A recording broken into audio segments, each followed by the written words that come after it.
Alright, well, so here we have our keyboard that will be dismantled.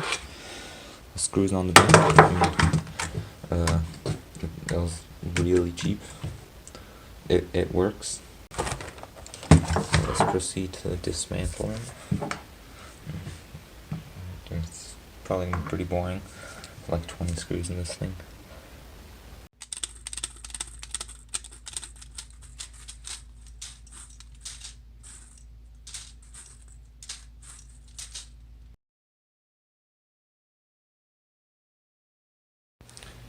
Right, so I said I would make a video on this, so I should probably, give an update since obtaining a keyboard.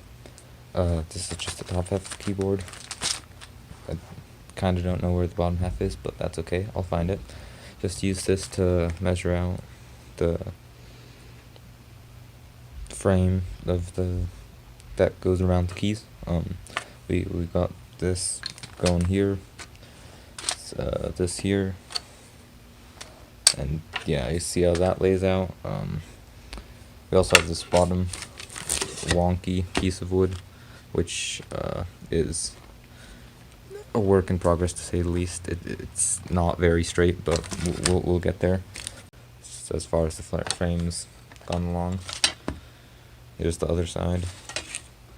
I swapped out the Gorilla Glue for Crazy Glue because the Gorilla Glue like expands, it like blows up, bubbles and stuff. It's kind of weird, and it's been holding pretty well.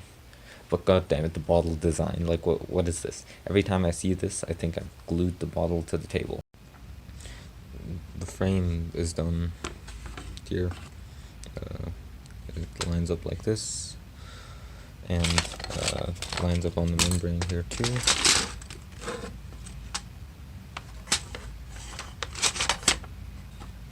And yeah, can start to see it slowly come together.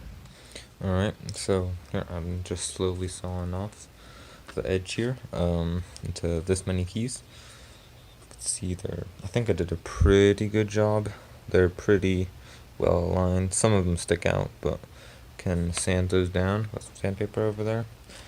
Yeah, they're basically the exact same size. Most of them has this. And that's a bad example. This one. Yeah, there we go. Perfect. So, when taking out the membrane, I encountered a little problem of this hole being way too small to have the cable fit this way. The USB doesn't fit through it, and neither will this side, obviously. So I've been trying to tear it open with a screwdriver, which has been going phenomenally. Through the virtue of brute force, I got it through. Huzzah. Update, tested it, doesn't work. Yay. Okay, so here's the dilemma. Here's the thing on the wooden background. See, mashing the keys, nothing popping up on the screen there. And if you grab this one over here and mash the keys, see it happens. Question is why?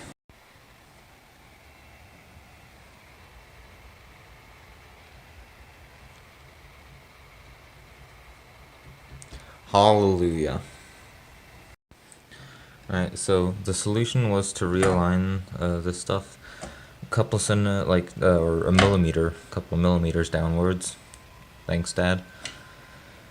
Problem is, that completely threw the alignment of this out of whack.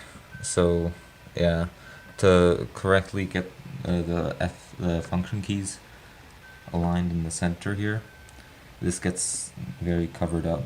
So I'm gonna have to like carve out a decent piece over here. See how that goes.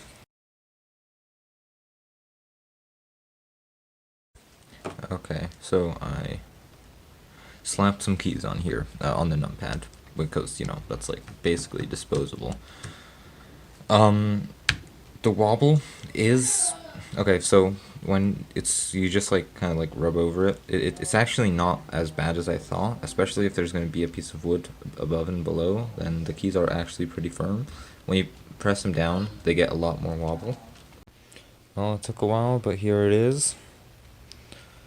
all the keys are in. Put it on the border too.